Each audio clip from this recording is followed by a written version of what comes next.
नहमदुहु व नुसल्ली व नुसल्लिमु अला रसूलिहिन नबिय्यिल करीमिल अमीन। अम्मा बाद फ़अऊज़ु बिल्लाहि मिनश शैतानिर रजीम। बिस्मिल्लाहिर रहमानिर रहीम। वमा अरसलनाका इल्ला रहमतल लिल आलमीन। सदक़ल्लाहुल अज़ीम व सदक़ रसूलुहुन नबिय्युल करीमुल अमीन। मौला यसल्लि वसल्लिम दाइमन अबदा अला हबीबिक खैरिल खल्क़ि कुल्लिहिमी। हुवल हबीबुल्लज़ी तुरजा शफ़ाअतुहु लिकुल्लि हौलिम मिनल अहवालि मुक़्तहिमी।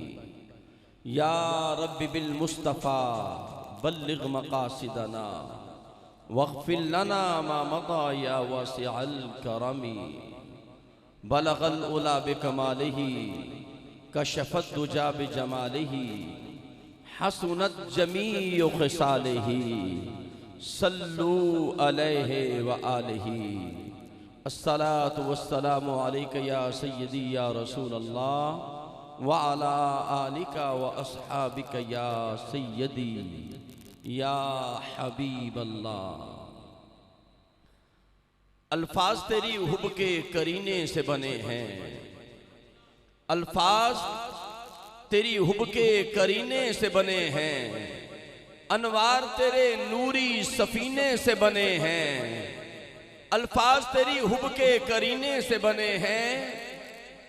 अनवार तेरे नूरी सफीने से बने हैं। जन्नत के महल तेरे मदीने से बने हैं। जन्नत के महल तेरे मदीने से बने हैं।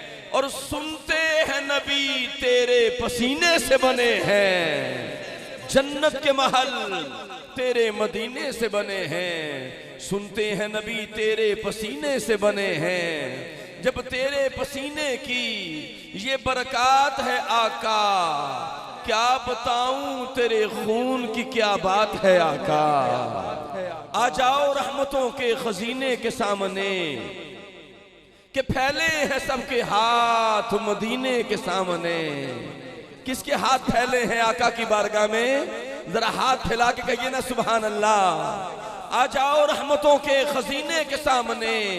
अरे फैले हैं सबके हाथ मदीने के सामने। और अल्लाह रे शाने दयारे हबीब की काबा झुका हुआ है मदीने के सामने। और आका जी फूलों की नजर तेरे पसीने की तरफ है। कुरान का सीना तेरे सीने की तरफ है। काबे में गए तो खुला राज ये नासिर कि काबे का इशारा भी मदीने की तरफ है। और हाजियों आओ शहनशाह का रोजा देखो। हाजियों आओ शहनशाह का रोजा देखो। अरे काबा तो देख चुके, अब काबे का काबा देखो। दोस्तों हमारा ईमान है, एक काबा मक्का में है, एक काबा मदीना में है। अरे मक्का में फकत काबा है, मदीने में काबे का भी काबा है। वो काबा पत्थरों से बना, ये काबा नूर से बना। वो काबा बुतों का घर था, इस काबा ने उसे पाक किया। वो भी काबा है, ये भी काबा है। अरे वहां दिल लरसते हैं, यहाँ दिल संभलते हैं। उस काबे पर काला खिलाफ है, इस काबे पर काली कमली है। अरे कैसी काली कमली।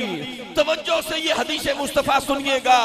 मेरे आका की कमली की शान देखें, मेरे आका की चादरे तहर का मुकाम देखें। मेरे आका की बारगाह में जबरील अमीन आते हैं। मेरे आका पूछते हैं जबरील ये बताओ रब ने तुम्हें कितने पर अता किए? अर्ज की आका रब ने मुझे 600 परों से नवाजा है। मेरे आका ने पूछा जबरील कभी तूने सारे पर खोल के परवाज की है?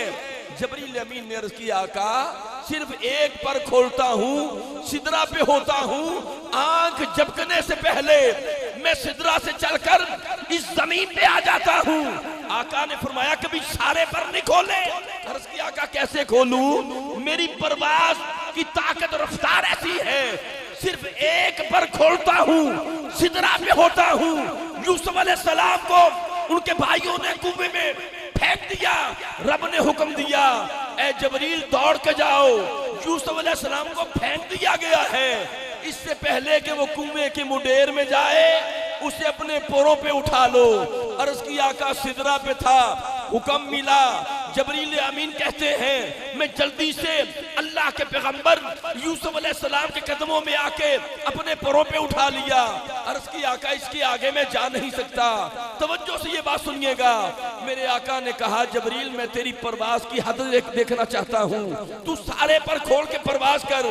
अर्ज की आका कहाँ करूँ, किस जगह पे करूँ? मेरे आका ने काली कमली जबरील अमीन के ऊपर उड़ा दी। कहा जबरील जरा परवाज तो करो, परवाज करो। जबरील अमीन कहते हैं आका की कमली आई, मैंने परवाज करना शुरू की। एक पर खोले, दो खोले, तीन खोले, 100 खोले, 200 खोले। जबरील अमीन कहते हैं मुझे कसम है रब्बे मोहम्मद सल्लल्लाहु अलैहि वसल्लम की, मैं 600 के 600 पर खोल के परवाज करता गया, परवाज करता गया। जबरील अमीन कहते हैं मेरी परवाज की हद खत्म हो गई, आका की काली कमली की हद खत्म ना हुई। कहिए ना सुभान अल्लाह, जरा हाथ लहरा के कह दे सुभान अल्लाह। अरे ये जबरील अमीन कहते हैं सरकार की काली कमली, वो मुजम्मिल वाली चादर जो वजूदे मुस्तफा का हिस्सा नहीं है, वजूदे मुस्तफा से मस होने वाली चादर है। अगर उसका किनारा जबरील नहीं पा सकते, उसकी हद जबरील नहीं पा सकते। अरे जबरील जब काली कमली की हद और किनारा नहीं पा सकते, तो आज का मौलवी कहे कि मैं नबी के इल्म को परख सकता हूँ, नबी के मुकाम को जान सकता हूँ। अरे मकामे मुस्तफा को या मुस्तफा जानते हैं या मेरा खुदा जानता है। जरा देखें, एक और मंजर आपके सामने रख रहा हूँ। हदीस मुस्तफा, आका की हदीस सुनिएगा और अजमत और आका की शान देखिएगा। जबरील अमीन सारी जिंदगी हजूर की बारगाह में आए, 600 पर हैं, 600 पर जनाब आप जबरील अमीन का जो हुजम है वो बहुत बड़ा है जनाब, बहुत बड़ा हुजम है। लेकिन जब नबी की बारगाह में आते तो जनाब चंद फुट के शक्ल में, इंसानी शक्ल में नबी की बारगाह में आते। बताना ये मकसूद था कि कद बहुत बड़ा है, मेरा सर आसमानों को लगता है, लेकिन जब नबी की बारगाह में आओ तो झुक के छोटे बन के आओ, यही अजमत है। लेकिन जो हदीस में आपको सुनाने लगा हूं ना, आपका ईमान ताजा हो जाएगा। जबरील अमीन ने एक मर्तबा अर्ज की, मालिक ए खालिक कायनात, सारी जिंदगी तेरे महबूब की बारगाह में गया, सारी जिंदगी गया, तेरे हुक्म पे शक्ल को तब्दील करके गया, कभी बशरी शक्ल में, कभी किस शक्ल में गया, चेंज होके जाता रहा। आज मैं अपनी असली शक्ल में जाना चाहता हूँ। रब ने कहा चला जा। आमिना का जो लाल था हतीमे काबा में चादर ओढ़ के लेटा हुआ था।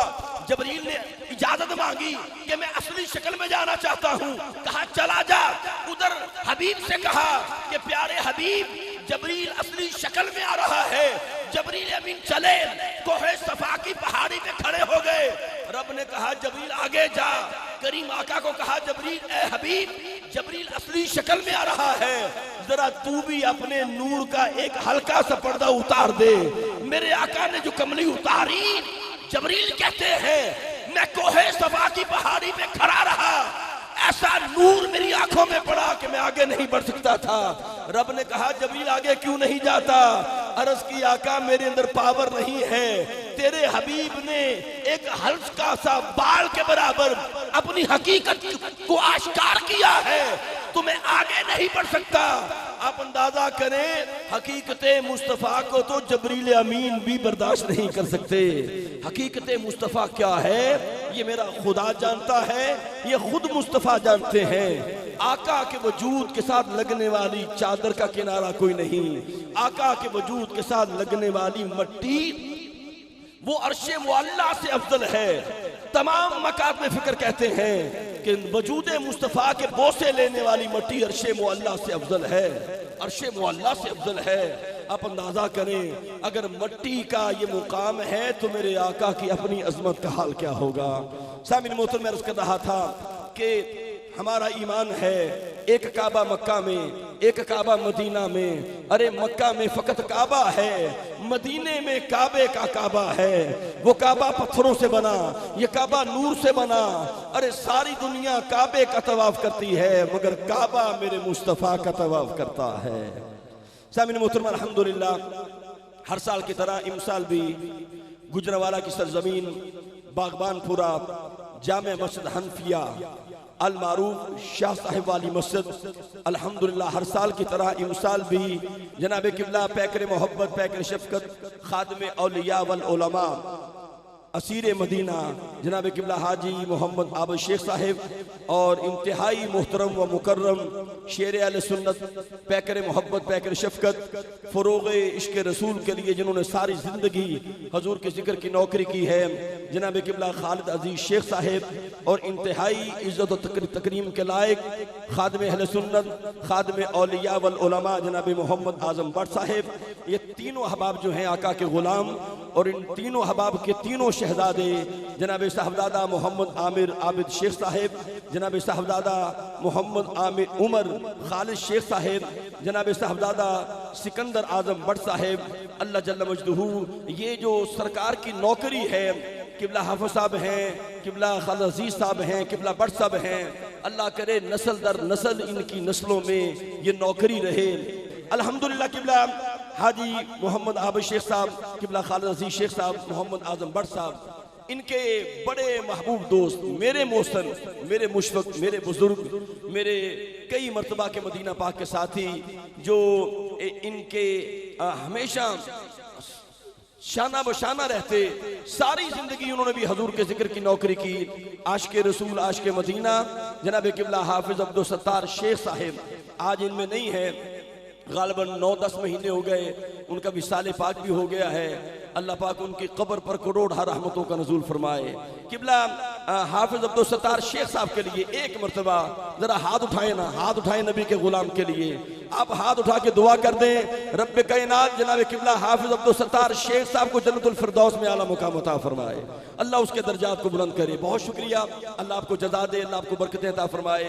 किबला हाफिज साहब ने सारी जिंदगी हुजूर की नौकरी की है, और जनाब हमें बुलाते, हमें नवाजते, जनाब सरकार बस बात इतनी होती कि भी आओ हुजूर के जिक्र कर जाओ, और इतना नवाजते, इतना मोहब्बत करते कि वो उनकी अपने एक इम्तियाज था, अपनी मिसालात थे। अल्लाह पाक उनको सलामत रखे, इस पूरी टीम को सलामत रखे। मैं इस प्रोग्राम का आगाज के लिए आलम इस्लाम के अजीम कारी कुरान जीनतुल कुर्रा फ़ख्रुल कुर्रा सियालकोट की सरजमीन से इंतहाई मोहतरम कारी, जो जिनकी ज़ियारत आप ARYQ TV पे करते हैं, मुख्तलिफ चैनलों पे करते हैं, इस वक्त छाए हुए हैं, सरकार का कर्म है, क़िरात का नूर रब्बे कायनात ने इनको अता फरमाया। जीनतुल कुर्रा फ़ख्रुल कुर्रा कारी हबीबुल्लाह चिश्ती साहब से मुल्तमिस हूँ, आज की सालाना अज़ीमुश्शान पुरनूर महफ़िल मिलाद मुस्तफ़ा का आगाज़ करें तिलावत कलाम पाक से, नग़मा लाहूती से, कलाम रब्बानी से। याद रखें, एक जुमला बस सुन लें, मैंने अभी बात की जो नबी के कदमों से मट्टी लग जाए वो किससे अफजल है? अर्शे मुअल्ला से अफजल है। जहां वजूदे मुस्तफा जलवागर है वो मट्टी अर्शे मुअल्ला से अफजल है, भी उस मट्टी को निस्बत कदमे मुस्तफा से है। कारी साहब जो कलाम सुनाने लगे हैं उसको निस्बत लबे मुस्तफा से है। कदमे मुस्तफ़ा और लबे मुस्तफ़ा, कल्बे मुस्तफ़ा जनाब किबला कारी हबीबुल्लाह चिश्ती।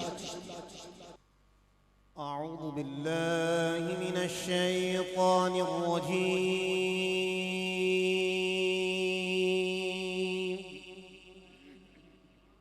बिस्मिल्लाहिर रहमानिर रहीम।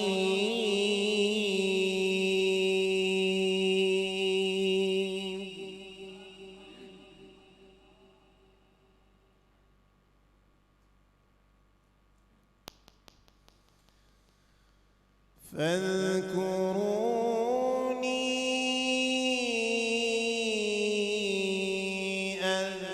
أذكركم واشكروا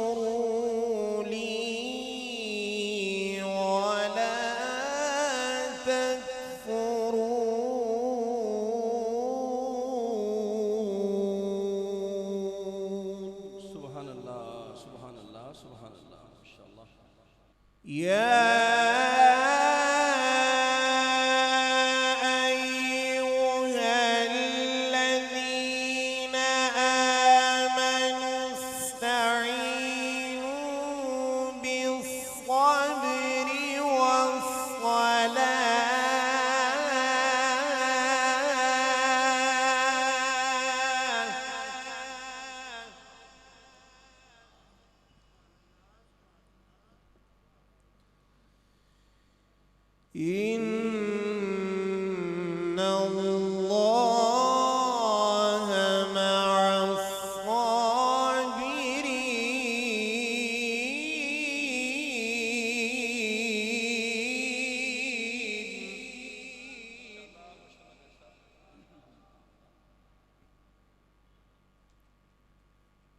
يا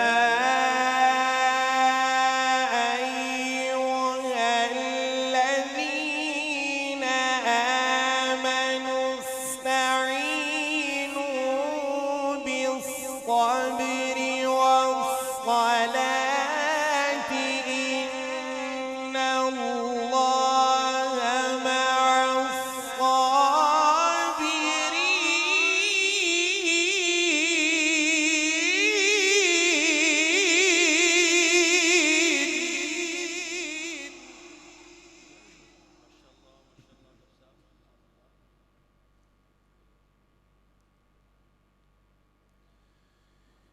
إن الله مع الصابرين.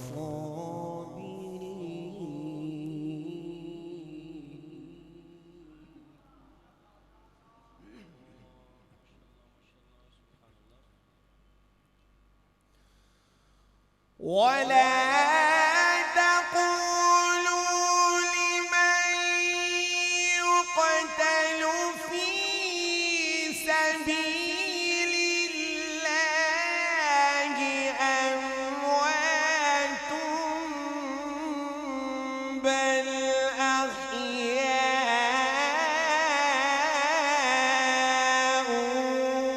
ولكن لا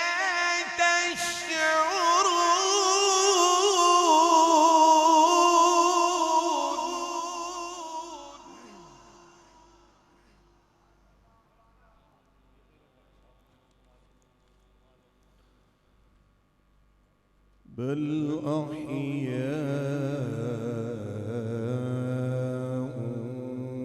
ولكن لا تشعرون.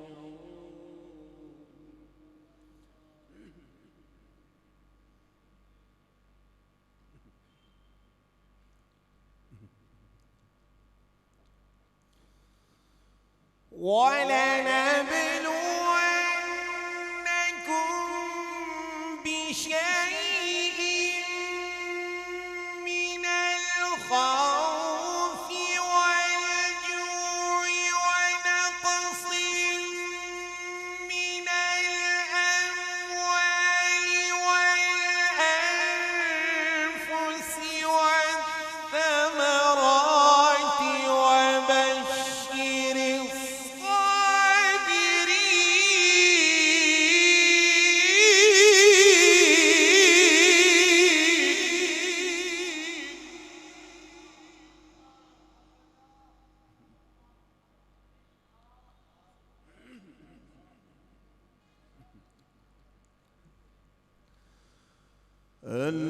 الذين إذا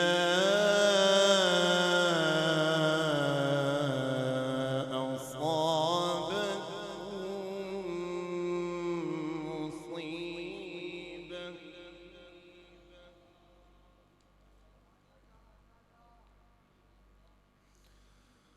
قالوا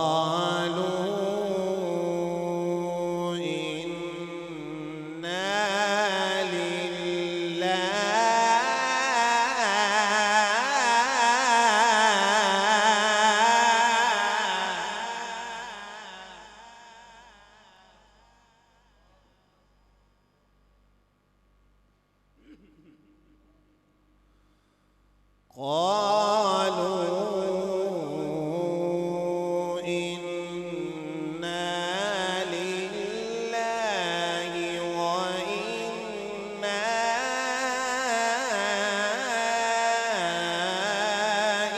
إليه راجعون.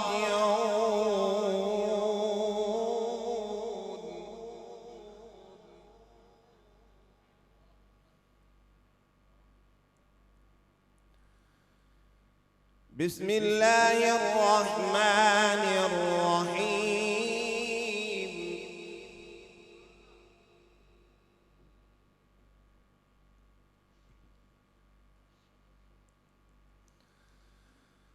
ما كان محمد أبا أحد من رجالكم ولكن رسول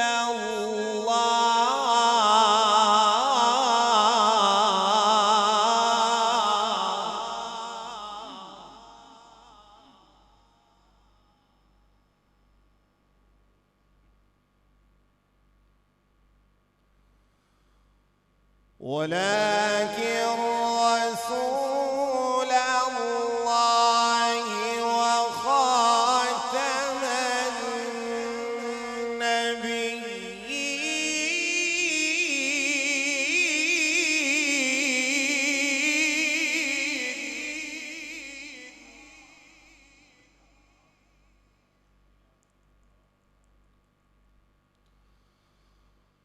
ولكن رسول الله وخاتم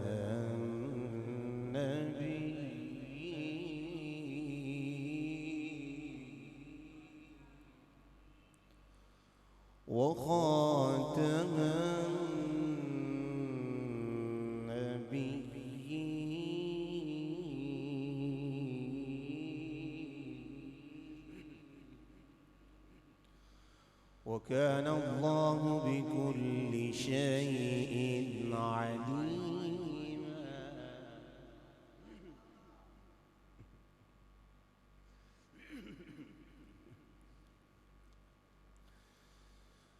ما كان محمد أبا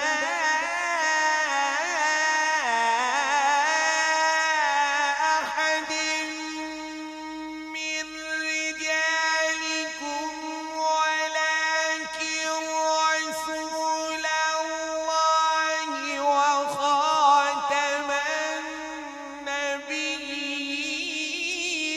وكان الله بكل شيء عليما.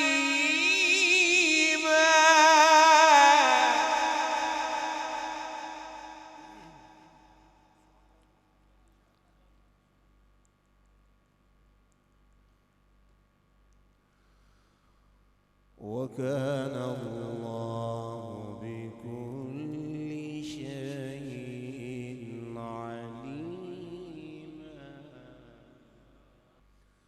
وكان الله بكل شيء عليما.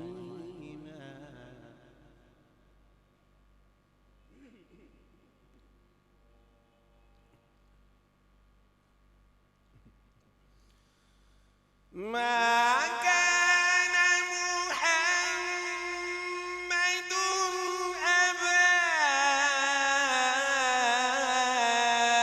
أحد من رجالكم ولكن رسول الله وخاتم النبيين وكان الله بكل شيء عليما.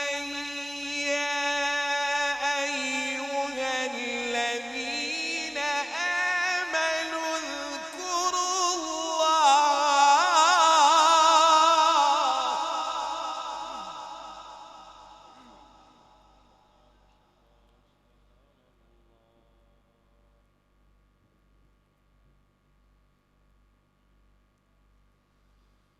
اذكروا الله ذكرا كثيرا وسبحوه بكرة وأصيلا.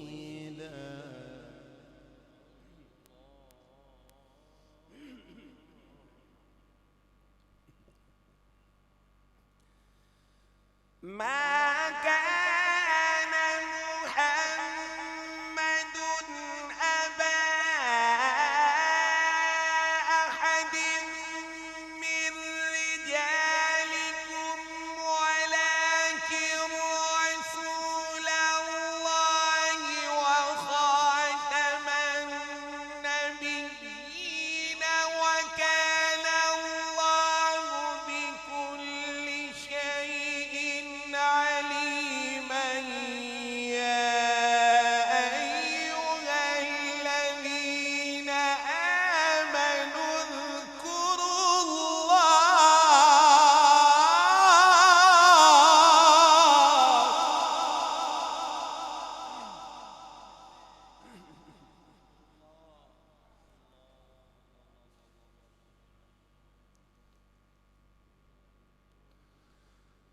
اذكروا الله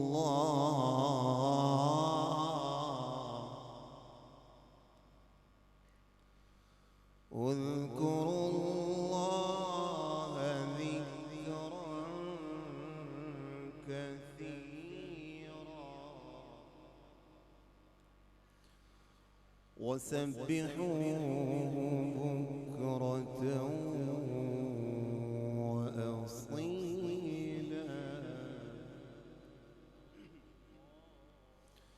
بسم الله الرحمن الرحيم.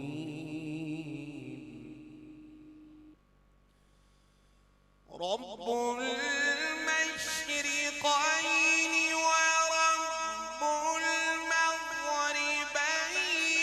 فبأي آلاء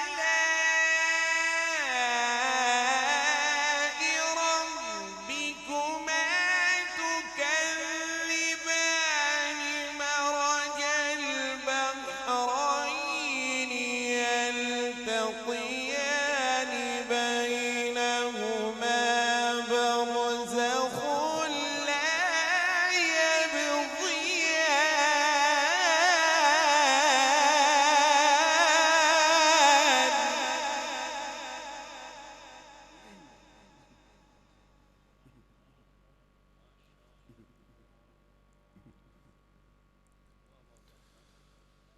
فبأي آلاء ربكما تكذبان.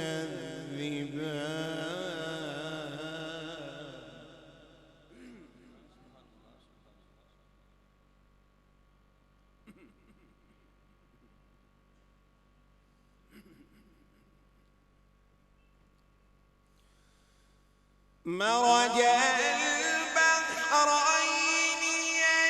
يلتقيان بينهما برزخ لا يبغيان. فبأي آلاء ربكما تكذبان. يخرج منهما اللؤلؤ والمرجان.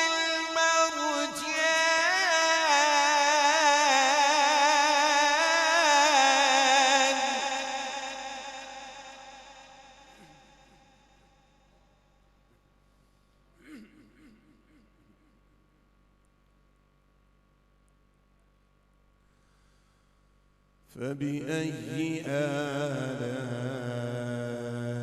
ربكما تكذبان.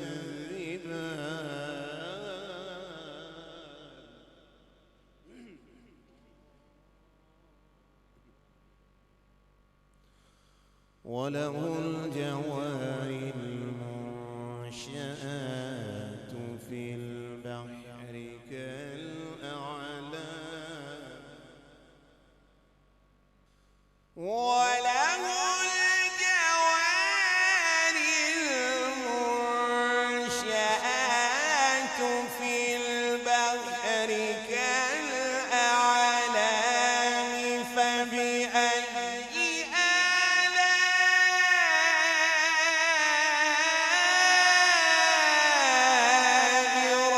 ربكما تكذبان.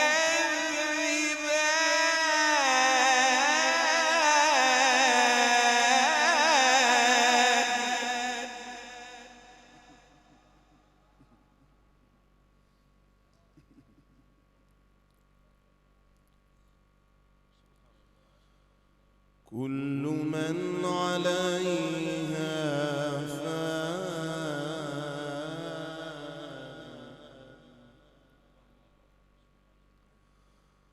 ويبقى وجه ربك ذو الجلال والإكرام.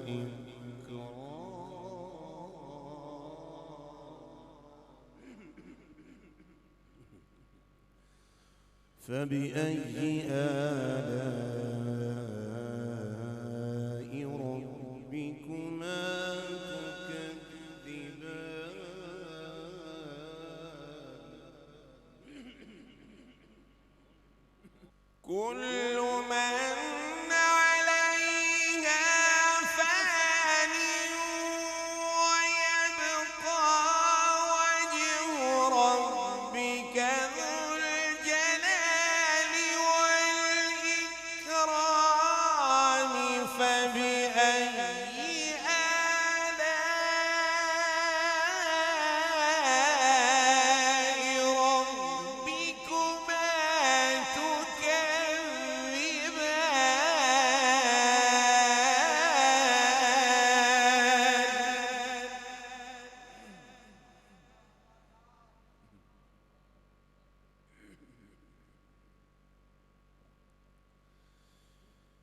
يسأله من في السماوات والأرض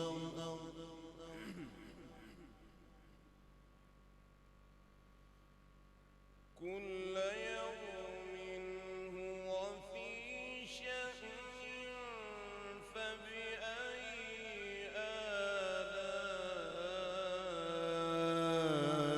آلاء ربكما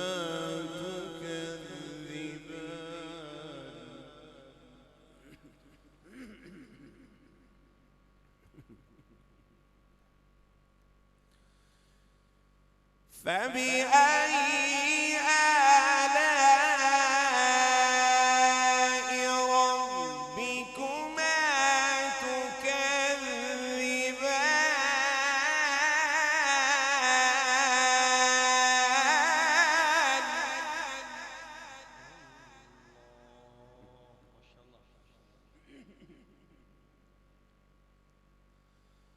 سنفرغ لكم أيها الثقلان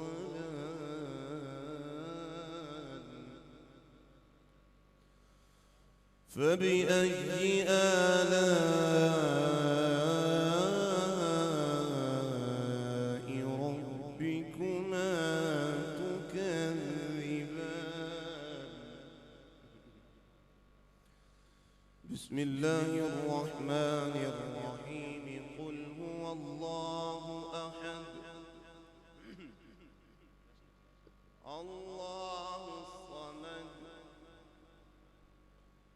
الله الصمد لم يلد ولم يولد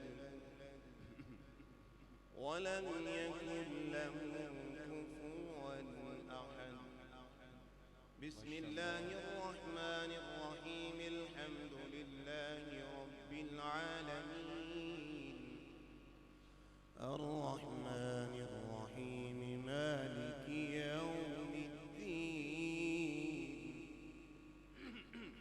الحمد لله رب العالمين الرحمن الرحيم مالك يوم الدين إياك نعبد وإياك نستعين اهدنا الصراط المستقيم صراط الذين أنعمت عليهم غير المغضوب عليهم ولا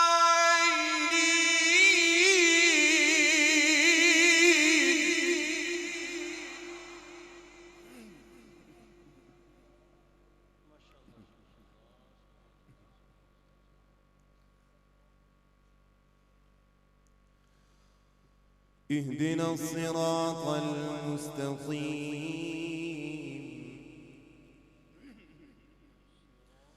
صراط الذين أنعمت عليهم غير المغضوب عليهم ولا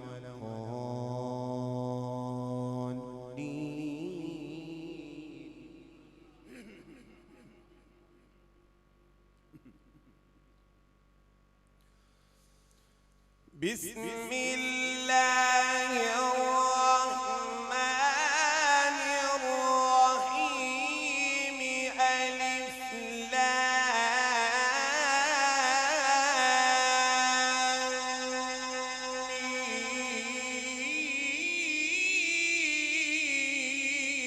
ميم ذلك الكتاب لا ريب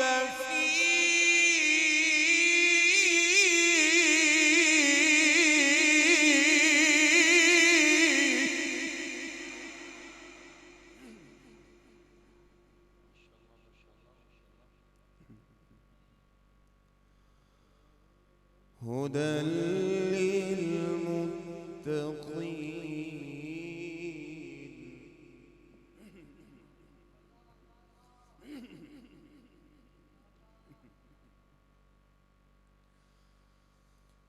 बिस्मिल्लाहिर्रहमानिर्रहीम अलिफ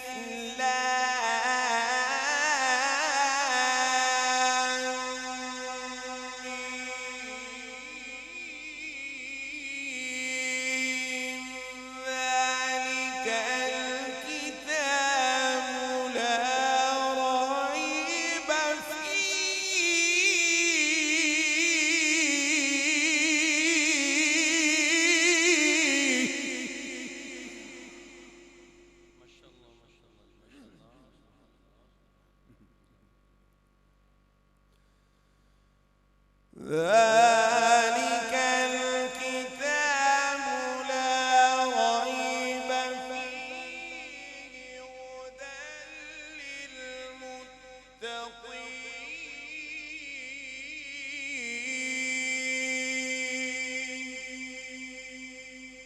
صدق الله العظيم। क्या कहने। हाज़िन मुकर्रम, अभी आपके सामने आयात रब्बानी पेश करने की सआदत हासिल कर रहे थे। बहुत से आका के ग़ुलाम हैं जो स्टेज पर हैं, पंडाल में हैं। जितने भी हजूर के ग़ुलाम आए हैं, मैं सबको अपनी तरफ से, बानियाने महफिल की तरफ से दिल के अथाह गहराइयों से खुशामदीद कहता हूँ। कारी साहब ने ख़त्म नबूवत के हवाले से भी आयत करीमा तिलावत की और शहादत के हवाले से भी। पैगाम के तौर पर एक दो बातें मैं अर्ज़ कर दूँ। इमाम आज़म अबू हनीफ़ा रज़ी अल्लाह ताला अन्हु, जिनके हम सब मुक़ल्लिद हैं, जो सय्यदुत ताबईन हैं, इमाम आज़म अबू हनीफ़ा रज़ी अल्लाह ताला की बारगाह अक़दस में एक शख्स आया। तवज्जो से ये मेरी बात सुने। आजकल जो करंट इशू है ख़त्म नबूवत का, उसके हवाले से एक बात दिल की तख्ती पे लिख लें। इमाम पाक की बारगाह में एक शख्स आया कि कहने लगा, जी फुला शख्स ने नबूवत का दावा किया है। तो आपने कहा अस्तग़फिरुल्लाह, वो दीन से खारिज हो गया। वो कहने लगे, जी मैं जाके उससे दलील मांगूंगा, मोजज़ा तलब करूंगा। आपने फरमाया नहीं नहीं नहीं, अस्तग़फिरुल्लाह अस्तग़फिरुल्लाह, दलील मांगने मत जाना। अर्ज़ की हुज़ूर दलील मांगूंगा वो आजिज़ आ जाएगा, और जनाब आजिज़ आएगा झूठा हो जाएगा। फरमाया नहीं, अगर कोई बंदा किसी झूठे नबी से दलील मांगने जाए, ये जुमला सुने, मेरी तरफ देखें, इधर देखें। अगर कोई शख्स किसी झूठे नबी से दलील मांगने जाए, दलील मांगने वाला भी काफिर हो जाता है। दलील मांगने वाला भी काफिर हो जाता है। ये ख़त्म नबूवत का मामला इतना नाजुक मामला है कि दीन की, इस्लाम की पूरी इमारत वो ख़त्म नबूवत के सतून पे खड़ी है। अगर ख़त्म नबूवत को निकाल दिया जाए तो दीन सारा धड़ाम से नीचे गिर जाता है। तो जनाब झूठे नबी से दलील मांगने वाला भी क्या हो जाता है? काफिर हो जाता है।